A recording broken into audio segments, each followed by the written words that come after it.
नमस्कार दर्शक मित्रों, हमारी चैनल में आपનું हार्दिक स्वागत છે। गुरु मानुष करी जानते ते नर कहिए अंध, होय दुखी संसार में आ गई यम के फंद। गुरु देवो गुरु देवता गुरु विन गुर अंधार, जय गुरुवाणी वेगड़ा रड़वड़िया संसार।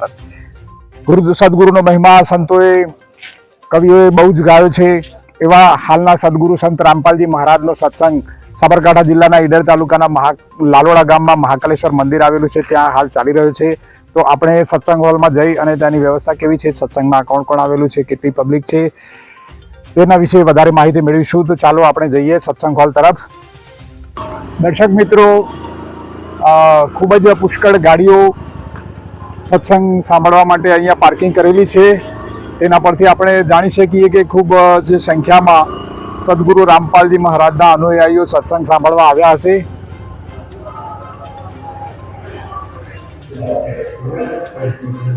દર્શક મિત્રો, હવે આપણે જઈ રહ્યા છીએ સત્સંગ હોલ તરફ।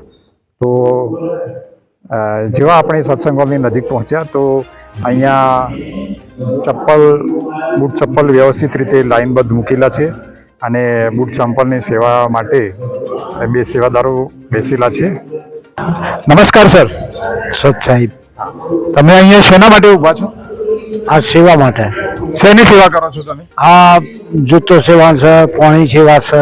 અહીંયાથી સત્સંગ હોલ તરફ જવાય છે અને તેના બાજુમાં ડાબી સાઈડ પાણીના બે જગ મૂકેલા છે, જે પાણી પીવાની વ્યવસ્થા ખૂબ સરસ રીતે કરેલી છે। કોઈ આવે તો સીધું પાણી પીવું હોય તો પી શકે છે।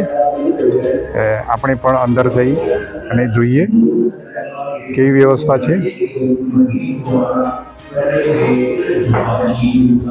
સંત રામપાલજી મહારાજ એક જ્ઞાન ગંગા પુસ્તક આપતા હોય છે, તો અહીંયા તેમના અનુયાયીઓ પુસ્તક સેવા કરવા બેસેલા છે। નમસ્કાર સર। સત સાહેબજી, આપ અહીંયા શું કરો છો?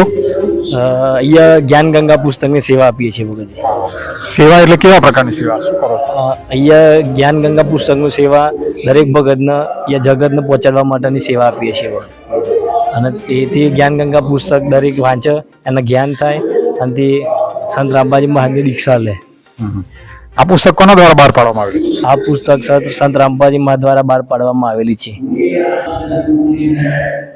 જે પણ અનુયાયીઓ આવે તો એમના માટે ચા બની રહી છે સત્સંગ હોલ, જ્યાં સંત રામપાલજી મહારાજનો સત્સંગ ચાલી રહ્યો છે। દર્શક મિત્રો, આ સત્સંગ હોલ છે, સંત રામપાલજી મહારાજનો સત્સંગ ચાલી રહ્યો છે। આપણે જેવા પ્રવેશદ્વારની અંદર પ્રવેશ કરીએ તો જમણી સાઈડ પ્રણામ સ્થળ છે અને તેવું જ પ્રણામ સ્થળ ડાબી સાઈડ પણ છે। બહેનો માટેનું પ્રણામ સ્થળ અને ભાઈઓ માટેનું પ્રણામ સ્થળ બંને અલગ અલગ છે। પ્રોજેક્ટર પર સંત રામપાલજી મહારાજનો સત્સંગ ચાલી રહ્યો છે।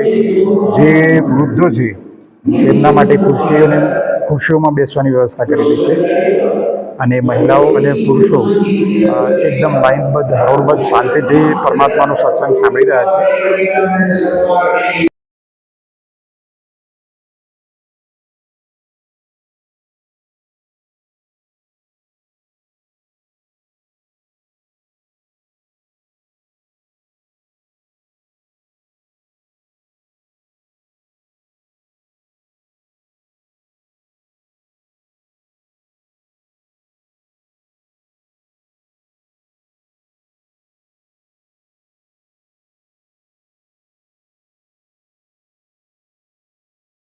सत्संगी आदि घड़ी तब के वर्ष हजार तो भी बराबर है नहीं, कहे कबीर विचार। कबीर साहेबे सत्संगનો મહિમા ખૂબ ગાવેલો છે અને અહીંયા ઘણા બધા ભક્તો દૂર દૂરથી સત્સંગ સાંભળવા આવેલા હતા। તો એમાંથી અમુક ભક્તો આપણી સાથે છે અને આપણે એમને પૂછીએ કે આ સંત રામપાલજી મહારાજ સાથે જોડાવાથી, તેમના દ્વારા નામ દીક્ષા લેવાથી, સત્સંગ સાંભળવાથી તેમને કેવા પ્રકારના અનુભવ થાય છે।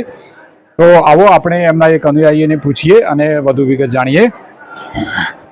નમસ્કાર સર। સત સાહેબ, આપ ક્યાંથી આવો છો? હું વડાલી તાલુકા ડોભા ગામથી આવું છું। આપ પહેલા કેવા પ્રકારની કઈ ભક્તિ કરતા હતા? હું પહેલા દેવી દેવતામાં માનતો હતો અને એની પૂજા કરતો હતો, પણ એનાથી કોઈ જ લાભ મળ્યો નથી। બહુ હેરાન થઈ ગયેલો હતો। તો આ સંત રામપાલજી મહારાજ સાથે તમે કેવી રીતે જોડાયા? હા, સંત રામપાલજી મહારાજ સાથે જોડાવા મારા ફાધર દોઢ વર્ષથી જોડાયેલા હતા.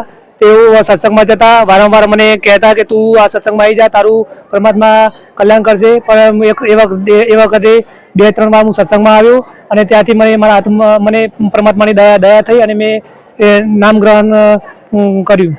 પહેલા તમને શું કેવા પ્રકારની તકલીફો હતી?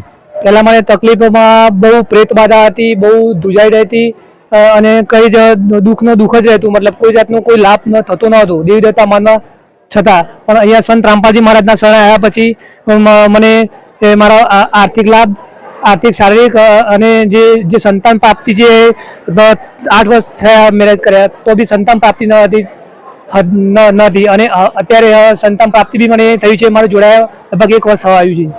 આ પહેલા તમે ડોક્ટરોને પણ બતાવ્યો છે ને? હા, ડોક્ટરોને બતાવ્યું હતું. દવા 4-5 વર્ષ 6 વર્ષ ચાલુ હતી, પણ ડોક્ટરો છૂટી પડ્યા હતા કે તમારે સંતાન પ્રાપ્તિ થઈ શકશે નહીં, તમારે એમ જ રહેવું પડશે. મતલબ એવું કહી દીધું હતું. પણ અહીંયા નામ દીક્ષા લેવા પછી ફેરફાર થયો. હા, અહીંયા નામ દીક્ષા લીધી. એ જ સમયથી એના 1 મહિનાની અંદર જ પરમાત્માએ દયા કરી અને આજે સંતાન પ્રાપ્ત થયું છે. અને મારી વાઈફને બી કોઈ તકલીફ નથી અને સંતાન બી કમ્પ્લીટ સ્વસ્થ રીતે છે. દર્શક મિત્રો, આ ભગતનું એવું કેવું થાય છે કે અમને 8 વર્ષથી જે તે ઘણી તકલીફો હતી, પણ સંત રામપાલજી મહારાજ દ્વારા નામ દીક્ષા લઈ અને ભક્તિ કરવાથી તેમને અનેક પ્રકારના ફાયદા થયા છે. જેમ કે ભૂત પ્રેત બાધાથી દૂર થયા, તેમને સંતાન પ્રાપ્તિ પણ થઈ. આવા તો ઘણા બધા ભક્તો છે જેમનો દરેકનો ઇન્ટરવ્યૂ આપણે લઈ શકતા નથી, પણ તેમને મળીને આપણને જાણવા મળ્યું ખરેખર સદગુરુ સંત રામપાલજી મહારાજ દ્વારા નામ દીક્ષા લઈ અને ભક્તિ કરવાથી લોકોને અનેક ફાયદા થાય છે. તો આપણે પણ આ ભક્તિ વિશે, આ જ્ઞાન વિશે જાણવું જોઈએ. સંત રામપાલજી મહારાજ દ્વારા નામ દીક્ષા લઈ પોતાના જીવનનું કલ્યાણ કરવું જોઈએ. દર્શક મિત્રો, આ વિશે તમારા જે વિચારો છે તે તમે કમેન્ટમાં વ્યક્ત કરી શકો છો. અને વિડીયો જો ગમ્યો હોય તો લાઈક, શેર અને હા, ચેનલને સબસ્ક્રાઇબ કરવાનું ભૂલતા नहीं। दर्शक मित्रों, वीडियो જોવા બદલ धन्यवाद। सतलोक टीवी गुजरात फेसबुक पेज को लाइक और फॉलो करना न भूलें। अधिक जानकारी के लिए आज ही डाउनलोड कीजिए संत रामपाल जी महाराज एंड्रॉइड ऐप।